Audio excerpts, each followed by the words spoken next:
Yes, we are live on YouTube right now. Today we have with us a young professional with more than a decade of experience and totally focused on sustainability, CSR, climate change, and environment throughout his career. He studied MBA in strategy and marketing from Indian Business School, Masters in Environmental Science from Singapore, Stanford Partnership Universities, and has also accomplished very highly in a short span of career. He's worked with multinationals and presently is heading one of the top 10 groups environment and sustainability, the Godrej Industries. Welcome, Ram Vaidyanathan. Thank you. Thanks a lot. Thanks for the gracious introduction, Harsha. I believe still just getting started and scratching the surface as far as sustainability is concerned. So lots more to do.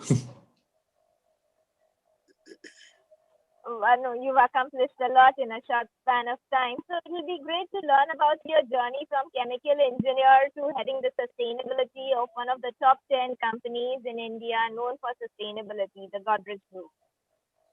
So essentially, one of the reasons, actually, it's a very interesting story because I actually opted out of placements during my college time because the mood and generally the nature of the job market is such that most of the companies that were coming to campus when I was completing my engineering were IT companies, and people from all backgrounds were being hired by them. But I really did not want to, after having done 4 years of chemical engineering and really delving deep into the subject, I actually did not feel like diverting away and getting into a new field. I thought I would stick to it. So I took some time off. I took about a year off after engineering, and which is not something, at least in that time, it was not very common. But I took about a year off. And during that time, I took some time to hone some of my creative skills. I worked as the editor for a music magazine. I used to play some music as well during that time. And I was also, I spent that time researching about what next I could do. And for some reason, the very typical fields of oil and gas or chemicals industries did not really appeal to me as much. Environmental science, it really, I really was fascinated by it, but there were a lot of doubts about the future of a career in such a domain. But eventually, when I came across this program, the Singapore-Stanford partnership, as you mentioned, there was a chance to study environmental science at two of the best universities in the world. So, and it was a one-year program as well, so which suited my agenda as well. So that program was a big eye opener, I would say. We always, when we at least, this is not a, I don't take this as a criticism of the Indian education system, but we tend to think we are very accomplished just because we get very high marks in our school and college. But it's only when I went for my master's that I realized how absolutely insignificant or small our learning is compared to what's actually going on in the world. So that was a big eye opener. I had to actually relearn how to learn, and that was it took me a while to get up to speed to my peers in my master's program. That was a one-year program, so it was very intense. There was hardly any time to breathe or take a break. So during that period, I specialized more towards the water science technology part of the thing. And I was recruited by the Singapore government, the National Environment Agency, for a very interesting role. They were just setting up the first set of drinking water guidelines for the country, for Singapore. And so it was a 2-year process of both of technical work on what the WHO guidelines meant and what it translated to for the Singapore condition, as well as a lot of work with social scientists, with policymakers to understand how exactly regulations and enforcement is to be created. So the first 2 years were very interesting, and it got tabled and it was passed. And the next 2 years, I started getting a little bit bored with that, to be very honest, because once the system is in place, especially in a country like Singapore, where 99.9% of people comply with regulations, there's not much to do. It's almost on autopilot. So I started getting a little bit bored with what I was doing. And I'd always fancied, getting into the business side of things rather than stay in the technical side. So an MBA was always in the plan. So in 2011, I came back to India. For a couple of reasons, I came to India to do my MBA. One was, of course, the quality of the school, the Indian School of Business. It was just it was very attractive. 1 year, again, 1 year really intense program. At the age of 28, I think it was a good choice to have a 1 year program rather than many 2 year programs. And also the other thing was I really felt that Asia and Southeast Asia, India, South Asia was where the next 20, 30 years of sustainability was going to be really interesting. Rather than going to really established systems, it would be good fun to play a part in the development of the sustainability sector in India, which is one of the reasons I came back. And straight after B school, I actually I wanted to get into business development, but the need of the hour for the company that I joined, PI Pesticides India, as they're formerly known, PI Industries, was for an environmental specialist at their plant in Gujarat. So I spent a couple of years there, and it was a very interesting period because they were transitioning from a second generation family owned business to a more forward thinking modern business. So there were a lot of changes expected. They wanted to be, they wanted to take up Six Sigma certification. They wanted to take up all the ISO certifications. They wanted to be very strong in sustainability, and they wanted all that done really fast. I think the biggest learning out of that was actually not trying to change too many things too fast. And I think that's one thing I'd like to pass on to anybody who's joining a new company, especially the youngsters, because very often people with a lot of energy and enthusiasm go to their new companies and they want to implement their ideas, so they start doing things from day one. But I think the first thing when you go into a mature organization is try to understand and learn more about the people and the process and the organization there first before you try to implement wholesale change. That'll help you get buy-in from these stakeholders as well. So that was a great learning over there. Then when I got the opportunity to move to Bangalore for a company called Ensign Global Solutions, I think that was a really interesting, it was almost like a startup in the sustainability space. It's only been around for about 10 years when I joined. And they were more in the areas of power, water, renewables, and gas, but more from the side of consulting. They had a few solutions, but they were more from the consulting side of things.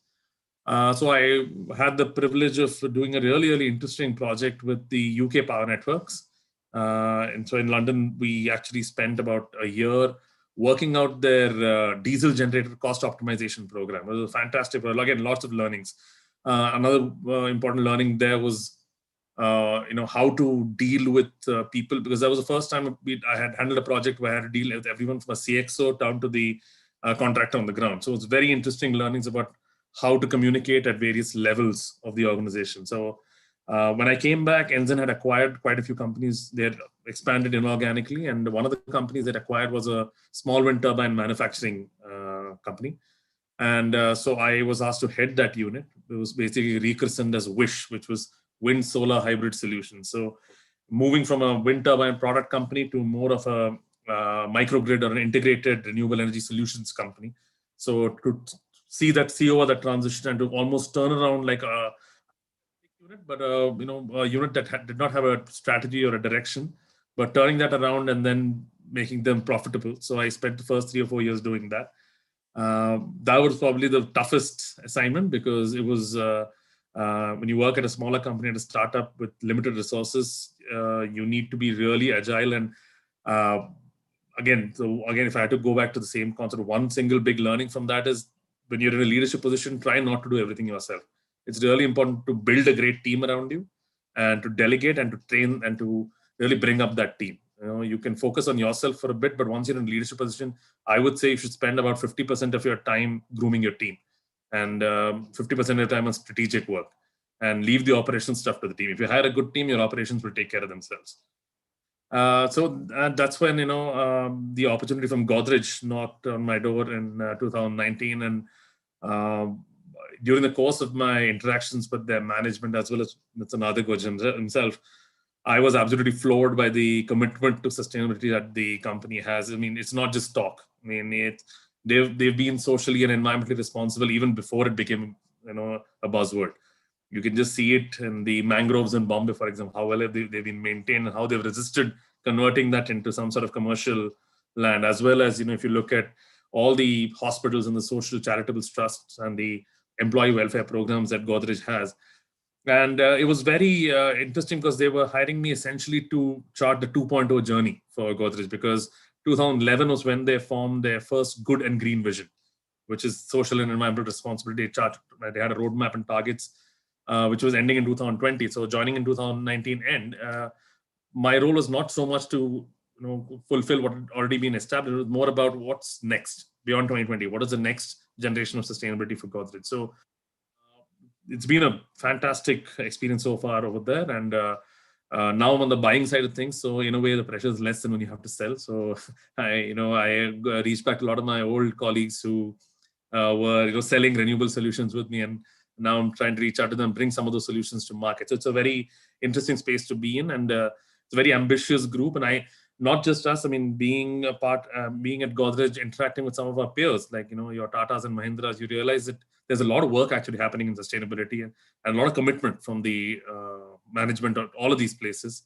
And it's just about how do we scale it up and how do we really bring that to our supply chains. I think that's the main focus. And there are some interesting things we're working on. I think as we get further into this conversation, I'll probably, I'll expand upon those as well. So in a brief, that's been my journey so far. And I would not change anything. I would say it's been a great journey, and I'm glad I picked environmental science and sustainability as a field to get into, because it is really very fulfilling. I would say it's a very, very fulfilling space to be in. And often many of my friends joke with me saying that, they almost feel jealous because, when you see some of the work that's done, it's a feel good factor when you work in social and environmental sustainability, which maybe you don't get in other roles. So I feel blessed that way.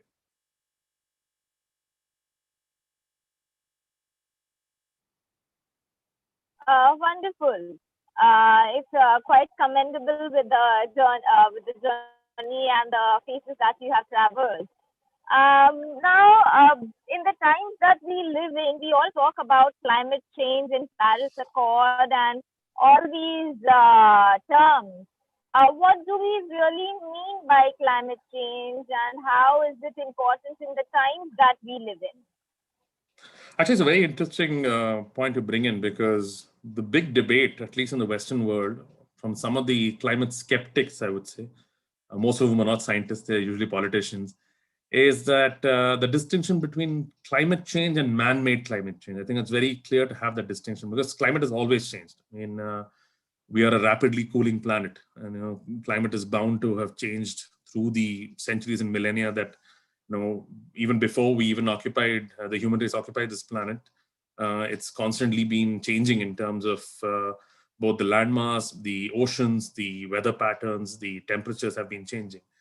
When the common definition, what we common when we talk about climate change is man-made climate change. What we mean by that is, if climate was, say, the temperature, global warming or temperature was growing at, say, X degrees per 1,000 years, in the last 200, 300 years of industrialization, that X has almost tripled or quadrupled. We have actually accelerated climate change. I think that's where the real discussion is. It's not about climate change. Climate has always been changing. It's about our contribution to climate change in a negative way. We have actually accelerated it. So, I don't want to sound like a doom mongerer, but many people talk about how do we halt climate change. I don't think we can halt climate change. I think we can just slow it down. I think we can just bring it back. Now, in most international forums, it's not about stopping climate change, it's about how do we bring it back to pre-industrialized levels. So that's the idea that we have to work on. So I think it's very important for people who are in this sphere, and especially students who are getting into this, to really understand the impacts made by humankind, especially during the industrial cycles, and how that has really affected the climate in many ways. And please, unlike our esteemed former president of the United States, Mr. Donald Trump, do not confuse climate with weather. Just because it's becoming colder where you live does not mean the climate is not getting warmer. So I think people have to understand that very, very clearly. And I forgot the second part of it. You mentioned one was climate change. What is the other question you asked, Harsha? How important is it in the times that we are living in? It's critical. I mean, if you think that the pandemic was a disruption to life, I have some very shocking surprises for you in store in the next 10 years. Climate change is going to be a much bigger disruptor. We can already see it happening in all of our major cities. You name an Indian city today, and I'll tell you a climate-linked problem. Uh, I mean, I don't know how many of you followed the situation in Tamil Nadu a year ago when the city was in acute drought crisis. We're not talking about less amount of water. We're talking about no water. There's literally a period of a couple of months where they did not have any water. And this is one of our biggest metropolitan cities. Now, people who live in Bombay will have seen the absolutely erratic rainfall patterns and the increase in intensity of thunderstorms. And the coastal areas of Bombay are getting, the flooding is getting worse and worse every year. So very soon, all the high rises will not be able to help you, avoid that problem. Bangalore has a water table issue, and Bangalore has a huge, getting a massive particulate and dust pollution issue as well. Delhi, as we all know, has a major air pollution issue. So, when people say it's no longer a climate crisis, it's a climate emergency, I think that's the word we need to use. It's no longer a question of, okay, what do we have to do or what should we do? It is about we have to do it right now. So we can't, all the goal setting and all's been done. Enough of the talk about the Paris Accords, enough about the talk about the COPs.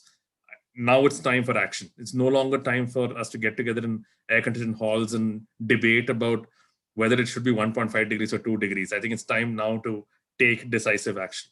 So, in order to critically, I think it is a single biggest issue facing humanity today. And I wish, our media would cover it as much as some of the other sensational stories that they do on a daily basis. I totally agree with you. Well, when you mentioned about climate change and Mr. Donald Trump, I'm sure the climate is changing for him, definitely. Yeah. So the world, the world at large is concerned about environment and sustainability, especially as you rightly mentioned during COVID-19 times and post that too. India is also a signatory of Paris Climate Accord. Where do you think India Inc. is falling short of achieving the targets, and what more, according to you as a professional, could be done in this space, not only by India Inc., but also what do you expect the government to support you all with? I think in terms of India Inc., you need to be very, you need to understand how industry and the rest works in India. There are a few very big companies, global, multinational, corporates, the huge ones. All of them generally have a very strong sustainability policy. The issue happens is that a large part of India's emissions do not come from these industrial sectors. They come, for example, from agriculture. Agriculture is one of the biggest emitters of CO2, as well as one of the biggest consumers of water in the country. And it seems to be some sort of a sacred cow which nobody wants to touch, which nobody wants to talk about the I would say unrequited use of groundwater or diesel, which is still in our agricultural practices. And it's not like the solutions for these challenges are not already there. Market-driven solutions are already there. And I think that's where the crux of the matter lies. I think we need to move away from a very regulatory enforcement, stick and carrot sort of an approach to sustainability and move towards market-led sustainability solutions. I think the development of a market-based ecosystem around sustainability is what is really lacking. Today, when we had a few dalliances with, say, for example, carbon trading, but it never really took off. Carbon market never really took off here. What we desperately need, is a national carbon price. We need a national water price. People talk about carbon all the time, but carbon is at least indirectly taxed, at least in the form of your petrol cesses and your diesel cesses and your, the various taxes on fossil fuels. But if you see water is hardly priced at all. There is no water price. There is no. I mean, if you see the in a P&L statement of any company, the water cost is a negligible amount, which is why nobody pays attention to it. But we all know the true cost of treating and delivering water and making sure it's available in a usable form is actually much higher than the tariff what we're paying for it. So I think having a water price, having a national water price is extremely critical, along with having a national carbon price. And so far, I would say India Inc. has been really successful in what they've been able to do within their fence. And what I mean within their fence is within their own operations about reducing their emissions, reducing their specific water consumption, reducing or increasing their adoption of renewable energy. All this has been actually quite good if you see most companies. Where they've struggled is the supply chains, the smaller suppliers, the vendors who are in the supply chain, who perhaps either don't have the wherewithal, the knowledge, or the resources to be able to really adopt sustainability. But if you this is we have a at Godrej we have a sustainable supply chain policy, and in speaking to some of the vendors, one of the biggest learnings has been the fear of spending or sustainability being a cost has actually been a deterrent. But if you actually sit and educate your supply chain, the smaller companies, your MSMEs about sustainability, it is actually seen that it is actually a profit making center. It's not a cost, because usually what happens is the left hand is spending while the right hand is working on emission reduction, and you don't really realize that the cost is happening. So I would say, what the message that we try to take to our supply chain is, we are not asking you to be 100% as sustainable as us. For example, you probably don't have the resources, but achieving 80 to 90% of sustainable goals, or having that as part of your strategy and your operations, does not take much of a cost. So stop viewing it as the entire 100% of how much cost is required. You can at least achieve 80 to 90% of that with not much cost. So just you don't need to be perfect, but you need to start somewhere. So I think that is one of the big things that we really need to, apart from the big industries, the big corporates, uh, in many ways have no the choice but to be very strong sustainable, because they have international linkages, and the demands of the investors and your customers from, if not from India, from overseas, is to be more sustainable, not just in your operations but in your supply chain as well. So there is a lot to be done, I would say, beyond the big 10, 20, the large, or 30 large corporates. There's a lot more to be done. So, what are the environment-related projects that you have undertaken in Godrej Group and companies like Pi Industries that have really impacted their growth, and in terms of even gaining investor confidence or shareholder and stakeholder confidence? Yeah. So with PI Industries, it's okay. Let's put it in two different ways. There, we were looking at more of the process and greening processes. So the technology is more about what are the various water treatment technology we can explore, like RO or multiple effect evaporators, or it was more about improving the processes. How can we get more energy efficient pumps, or how can we have better reuse of resources or recycling of steam, or how do we treat our effluents better. So there was more about the technology for improving processes, and some of the interesting ones there, at least, were mainly in the field of effluent treatment, and having really strong ETPs and really strong MEs, and even looking at some biological treatment systems for removing organic effluents. But at Godrej, some of the interesting environmental projects we've done is looking at non-membrane based water treatment. For example, there's something called a boom tube reactor, which works on the principle of electromagnetic separation. So we've piloted that at a few of our facilities, and it's been fantastic, because the energy costs, and both the RO is a fantastic technology, but it is highly wasteful, both in terms of the energy it uses as well as the amount of concentrated effluent it creates. So this technology has been a huge revelation. We're trying to see how we can scale it up further. One very interesting thing at Godrej is almost 99% of all the boilers used, and I'm talking about more than 100 factories, is all run by biomass now. As we've almost shifted entirely to biomass and biofuels as a source for that. And there was a lot of trepidation around that, but I think it's been, again, one of those things where not only has it been, it has improved our, not only improved our sustainable performance, but improved our linkages with the local villages, the local farms. We've been able to, even use some of the byproducts of this in giving it back to agriculture for fertilizer use and things like that. That's been really fascinating. The other ones I would probably say are, we are looking at, more of IoT and digital. I think that's the next phase. It is more about digitization of all of our, not just our processes, but our entire supply chain, and looking at greater data-driven sustainability decisions, not reactive, but more proactive decision making. And one very interesting approach that we've now taken up is move the lens of sustainability from the process or the manufacturing facility to the entire product life cycle. So the life cycle assessment tool has become probably the biggest driver of sustainability now in the next 5-10 years. We see that as the biggest driver because, like I said earlier, you sort of hit a ceiling once you fix your processes, but where do you go beyond that?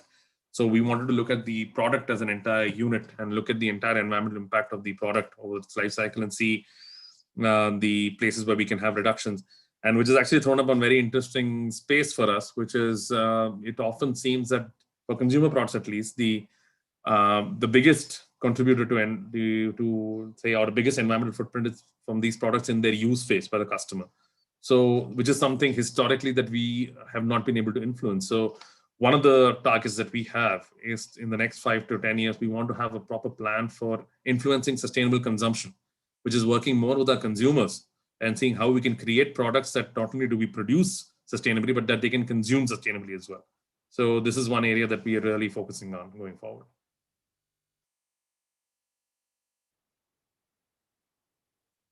So what are the projects that you think that which could be replicated or collaborated under your tenure that you must have taken? I'm sorry, I just missed that last bit. Your voice just trailed off a little bit. What are the projects which could be replicated or collaborated? All of these, I would say, I mean, the way we work is always like, it's piloting a technology and then trying to scale it up. And if it doesn't make commercial sense, we probably would not scale it up. And I definitely think the energy efficiency projects that we've done and the renewable energy, particularly like I mentioned, the use of biomass is something that can easily be replicated. We've only begun scratching the surface in places like the Northeast, where bamboo waste is, it's a huge amount of bamboo waste is produced from the industry over there, and all of it is either discarded or burned. And I think there is a massive potential for creating biomass to feed some of the industries in that area as well. So I would say renewable energy and energy efficiency is something that's very easily replicable.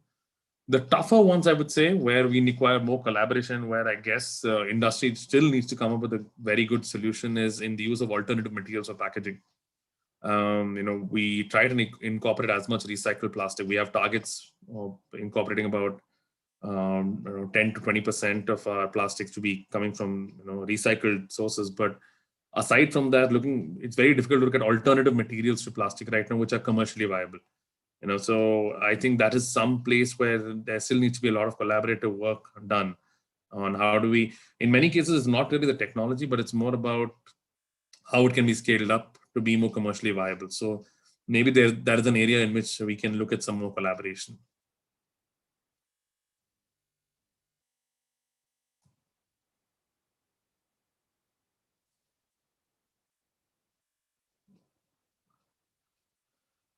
Dr. Bhaja, I think you're on mute. I'll ask a question on behalf of Asha. How can NGOs or society partner with you? What are the selection criteria and what are the communication hurdles you face with them? How do you communicate with NGOs? So very interestingly, we have we've worked with NGOs for many of our projects, and to be honest, my background is not so much in CSR, it's more in sustainability, but having come to Godrej, I am looking at some of their green CSR projects as well. But my colleague Gayatri, she looks at the good, but I have had a great opportunity to have a front seat view to some of these projects. And I would say the main thing for us is we work with the concept of shared value. So for us, we work on CSR projects, and there are two distinctions that I think I've seen in Godrej, which is, one is, like I said, shared value, which is it has to be meaningful to us as a business as well. For example, we have a program called Embed, which is in Chhattisgarh and Madhya Pradesh, where it's about the elimination of vector-borne disease. And that ties in very much to one of our product missions, which is the Good Night, which is dedicated to eradicating malaria and even going on to dengue.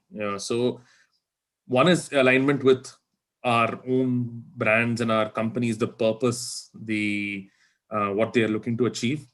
So, like for example, if there is a project which we have actually invested in about 5 watershed projects in multiple states, that was in line with our idea to be water positive. And today, thanks to those projects, we are at about 450% water positivity, which means that for every 1 liter of water that we withdraw from the ground, our projects are adding 4.5 liters of water back into the environment. So this is what I meant by alignment with what our visions and our dreams, our purposes and our missions and our goals are. So I think that's one thing. The other thing, obviously, is we are very much a hands-on company when it comes to CSR projects.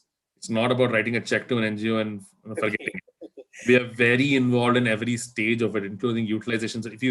If you see some of our CSR agreements, they are no. I mean, in fact, I would say they're more stringent than many agreements or business agreements or Okay. agreements, because they have very clear tranches, very clear expectation of deliverables. All of them have an impact assessment about, there is a fund allocated for impact assessment of all of our projects to understand for every rupee spent, what is the SROI we're getting from it. Because we firmly believe that there's no point doing it unless it's actually making an impact on society. Otherwise, there is no.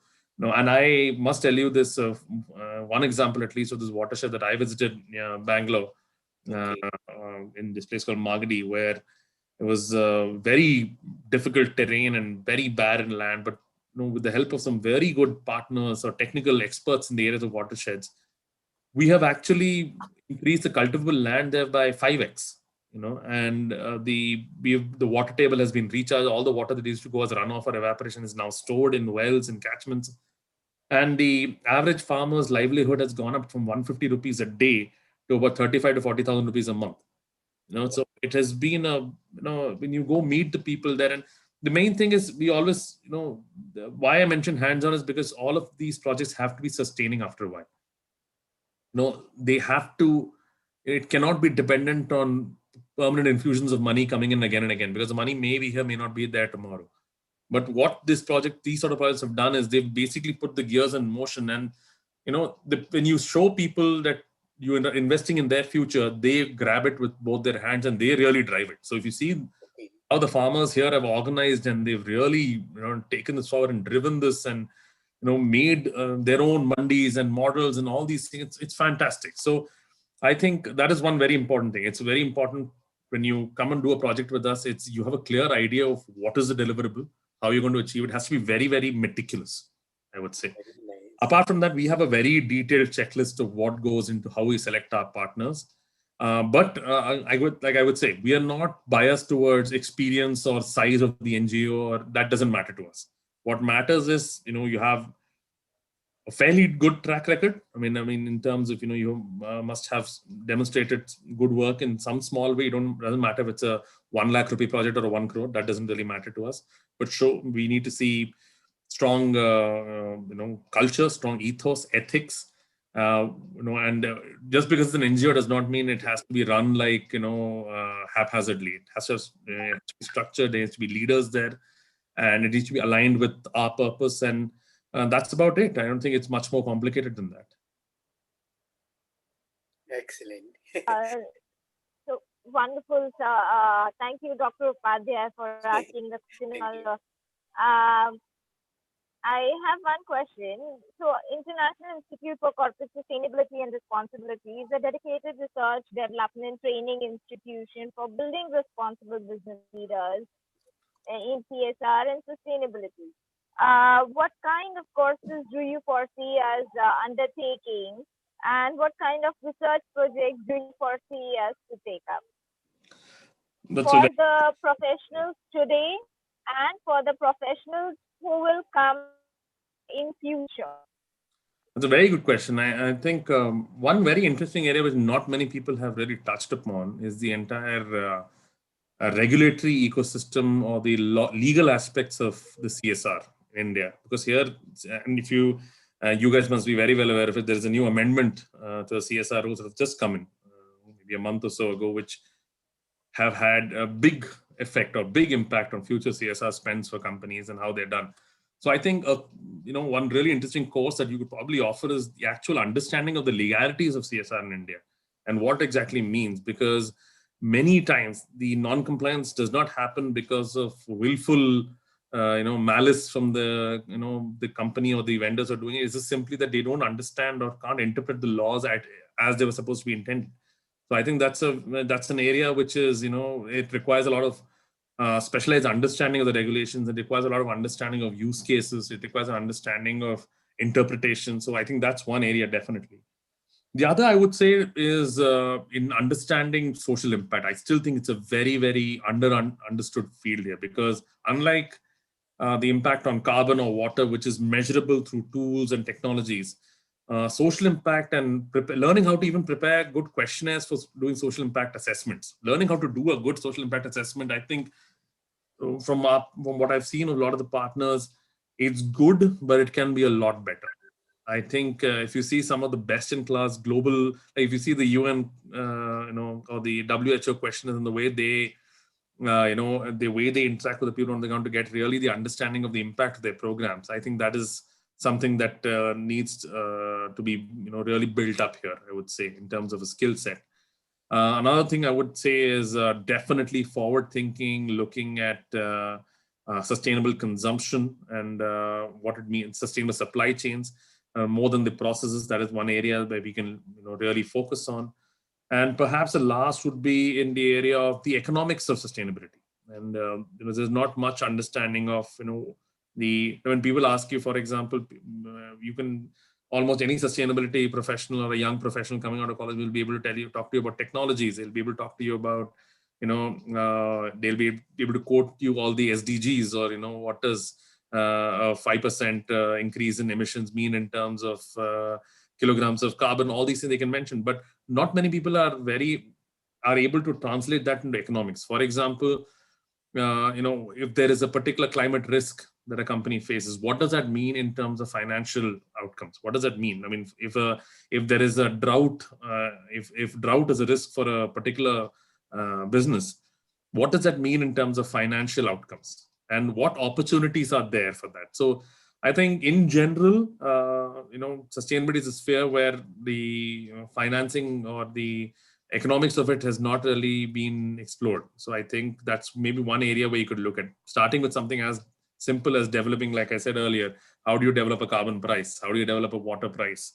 So these are, how do you account for example, if you're doing watershed projects, how do you understand the cost of regeneration of 1 liter of water? How do you come up with these economic models? So the financial and economic aspect is something that really, I think that is a space that you guys can really look at. Great, Dr. Thank you so much. That gives us a lot of insights. Dr. Upadhyay, over to you. And then I believe we have Mr. Johnny Hooper and Mr. Bhupendra. So we have all our panelists who would like to question. Sure. Thank you, Harsha. Dr. Upadhyay. Ramnath, I really enjoyed the way you put things. I think I have not seen anybody else putting them so clearly and so concise with such a, what you call in music, we call it nuances. I think the nuances of sustainability. I have not seen any other person who puts it such a beautiful way. Thank you so much. I'll have two questions. One is related to sustainability. Like, how do we tell a common person what sustainability means? And second thing is, I'll be interested in knowing about your personal life. Sure. You can avoid that also. No. But the way you said you were not doing anything for 1 year after your graduation, that's not normal actually. Yes. You can't survive in my middle class family background. You can't survive that way. And then going for a change and changing a job which is not in your line of training, how do you survive all those? So these will be my two questions. Sure. I'll answer the first bit correctly. If you could just sustainability, how do you say I think to a commoner? Very simply, you mentioned two things. One is it is not a concept that is far removed from the individual. Sustainability is about taking care of the people around you and the space around you. It's as simple as that. And one simple word, at least today, maybe 15, 20 years ago, you could say it like this, the way I said it. But today, sustainability is survival. It is Okay. not an option. There is no option but to be sustainable. And I think I would put it in that way. So, for example, today there is no option but to buy a BS6 car. The reason that is there is because sustainability is because it's about survival. No, we can't continue being the way we were earlier. Sure.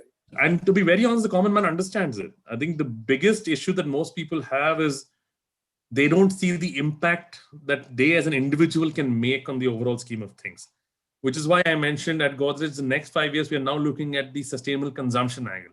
We want to start really establishing that connect with the consumers to understand that they are, they carry the torch.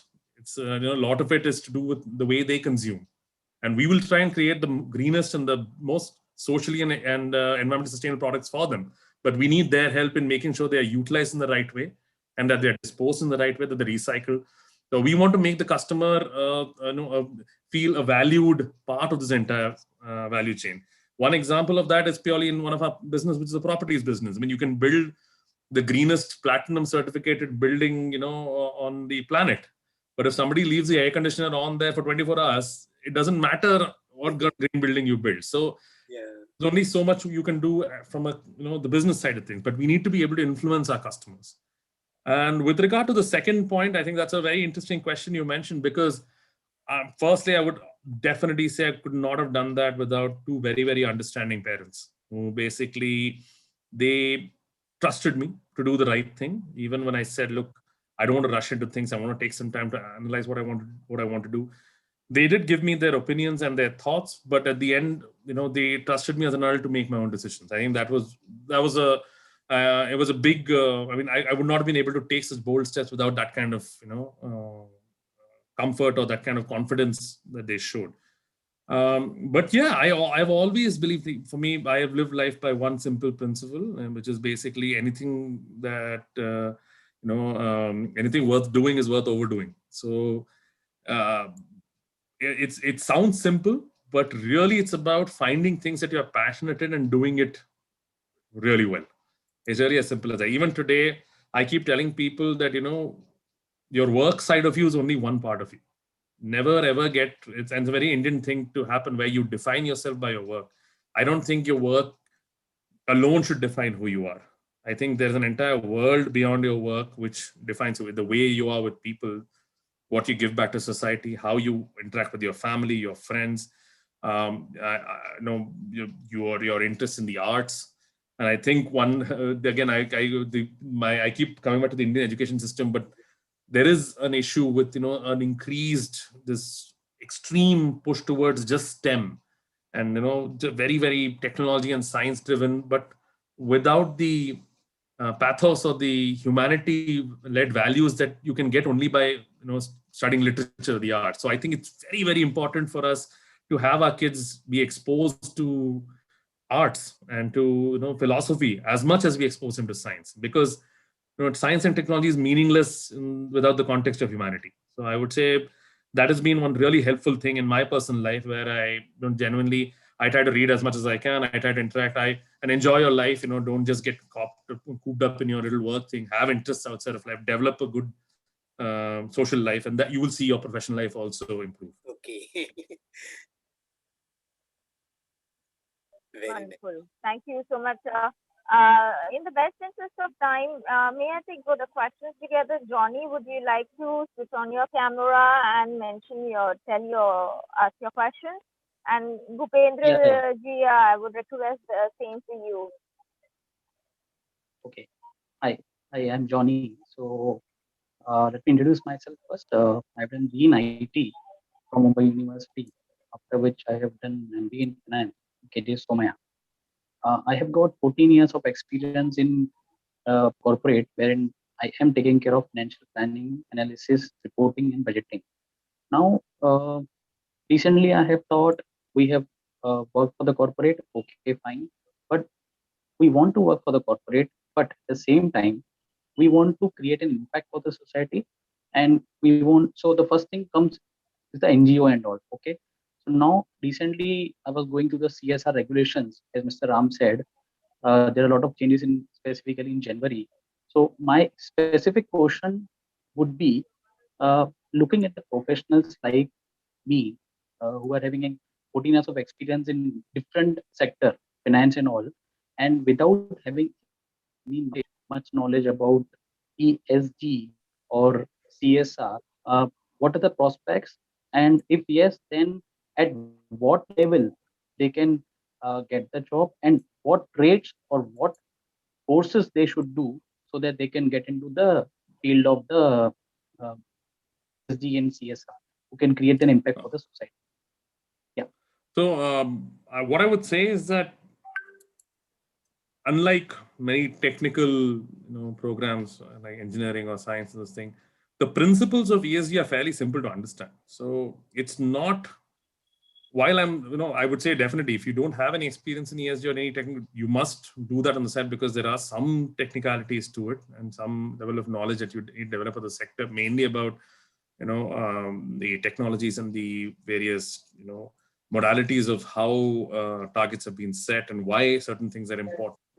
But I would say that as long as the principles of environmental and social and governance impact are not very complicated to understand. So, you know, many people in my team, for example, do not come from a ESG background. They're not people who have experience in that, but they have a passion for that. But they bring other skill sets which are important to me.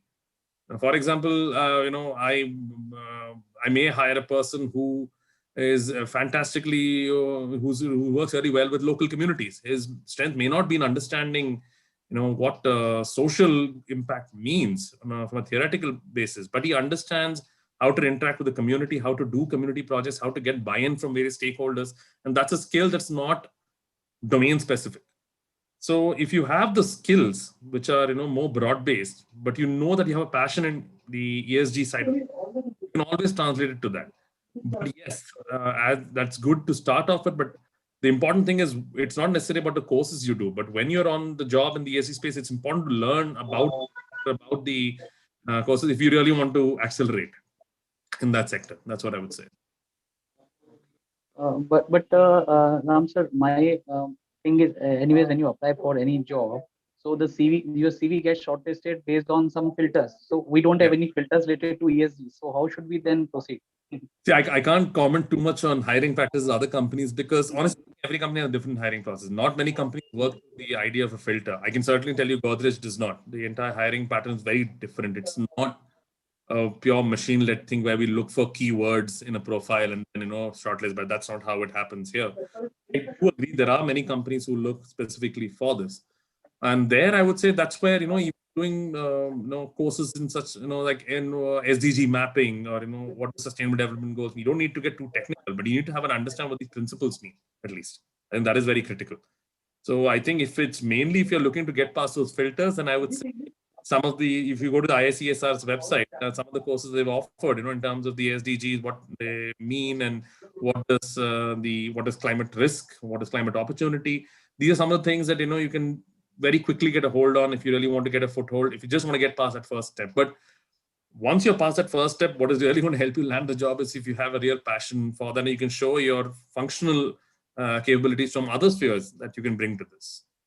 Sure. Thanks. Thank you so much, Johnny, for asking the question. Bhupendra ji, may I request you to please ask your set of questions. Yeah, thank you and good evening, everyone. I am Bhupendra Singh, presently working in Reliance Foundation in the capacity of head monitoring and evaluation. I like the session and whatever the concept that you have just shared, and some of the interesting word that I have just taken from your presentation is it's not climate change, it's a man-made climate change. I like that word. Okay, and also whatever the effort should be, we should be in slowing down the overall pace of the climate change. Okay, and all other words you have just used one word that is a green CSR that I will be exploring further that what does it really mean. But on the other hand, I was just listening your overall experience, what you are just doing in Godrej industry. But here my question is, if we will be just going through, say, any of the big industry or corporate or what they are just doing or publishing in their annual report, whether it's a sustainability report, responsibility report, or so many other things, every industry will be just presenting we are water positive, we are energy positive, we are even putting more, if even one can just see the Pepsi bottle. Okay, they may just claim, ki, okay, if you will add all the Pepsi bottle that they have just produced, it means they have just added too much of surplus water into the ground. So then where water is just going. So here, because I am from MNE background, that's why I am just looking overall authenticity of all these claims and the processes that they are just doing. And on the other hand, I just put that questions, but I would be really happy if you can just share the realistic answer that what you people are just doing in the Godrej industry, because you are there. Let's say there are three things, because every industry is there to make the profit, because no one just compromise on the profit, they want to make a profit. But on the other hand, we need to just make another important component, that is the social. Okay, that how social return we are just creating, how much value we are just currently, how much impact we are just creating for our shareholders. And on the other hand, third important component is environment. So how much all these three weightages are placed, that which one is just given. Ideally I can say it will be 33% equal, but what is the real practically what is being happening? Because what I know already I have just shared. Another thing in, because it's a slow disaster, I would say. Okay, what example you were just giving, people will be happy when they will be having water. Only the crisis will be when there will be no water. And at that time to get the water, no one will stop you if you will be keep on drilling, say 500, 600 meter deep into the ground and you will be taking the water. Because at that time your need is to fulfill your with the drinking water and water requirement. So nobody will care about the environment. And that's the biggest challenge and biggest problem in our country. That's why no firm regulation on environments are there. Okay, so these are the some of the perspectives. So I want to just really know what are Sure. the real facts that what you are just Sure. doing and practicing or trying and put.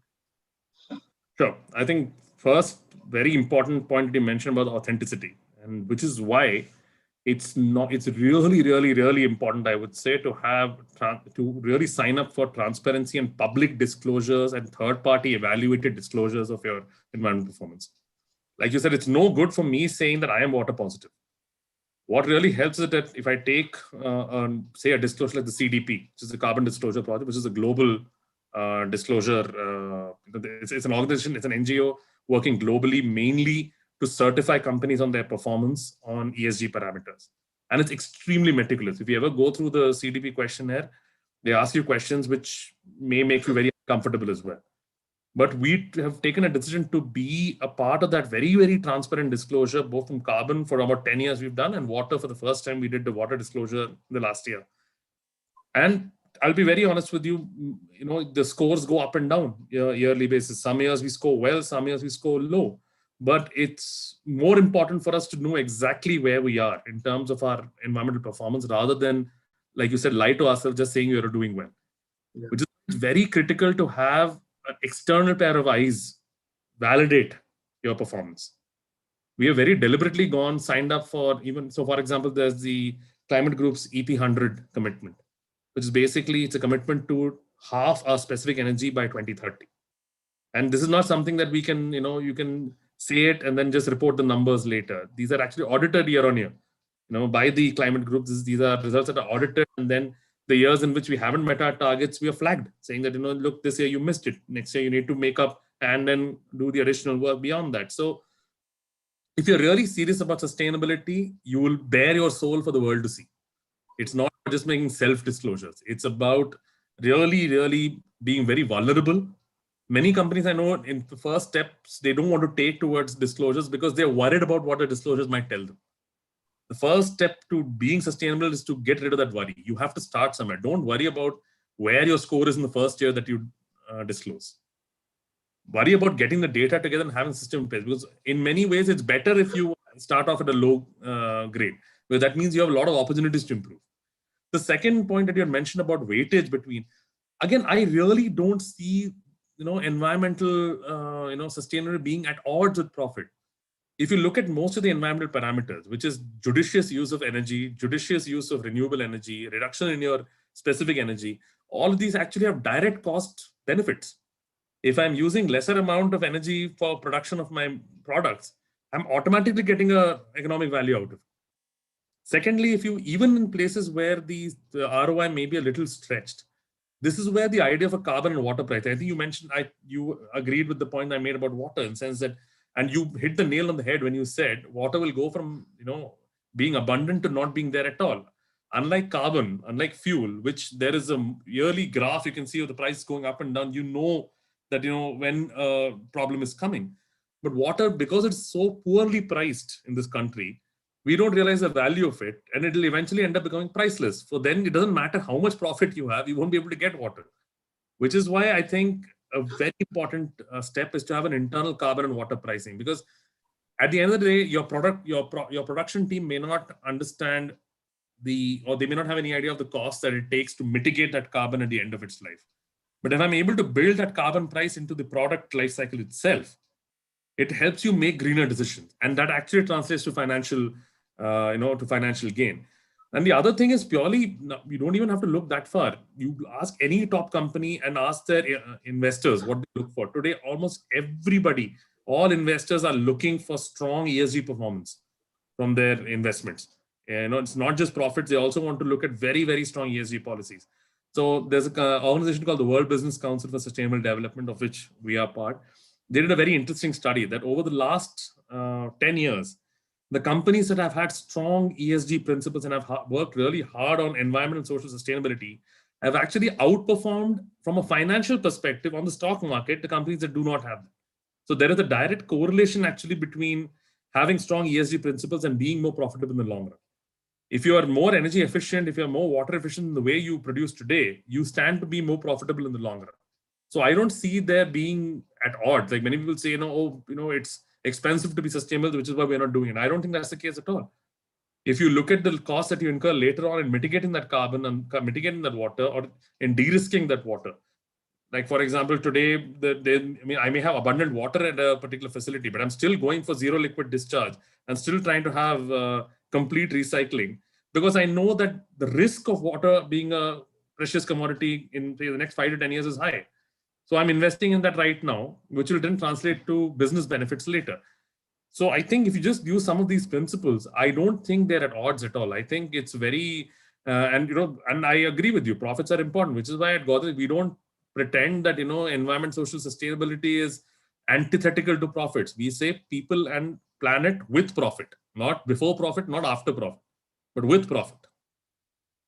So I mean, if this is, you can see it in most of the big companies. You look at your Tatas, Mahindras, everyone. You look at their performance with regards to ESG. Some of them, they're putting the carbon prices actually helped them invest in technology which have really benefited them from a cost perspective.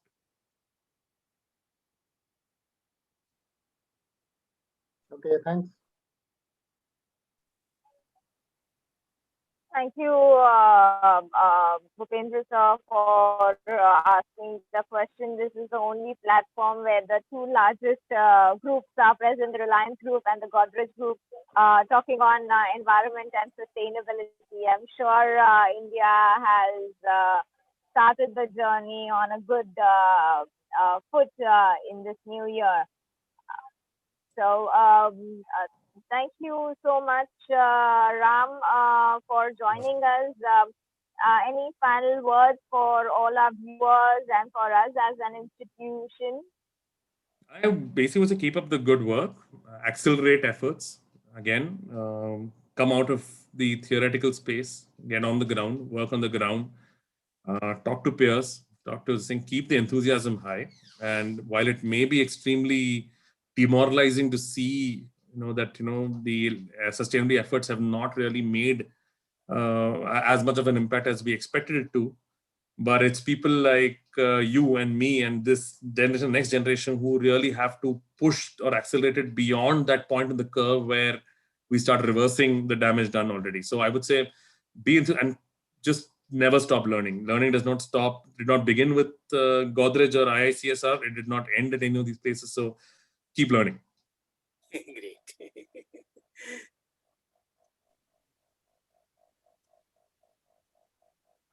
Thank you so much for your time, and I would like to also thank Dr. Upadhyay, Mr. Bhupendra, Johnny for joining us during this session. Thank you. Thank you. Thanks a lot. Thank you. Thank you, Ram. Enjoyed it. Thank you, everyone.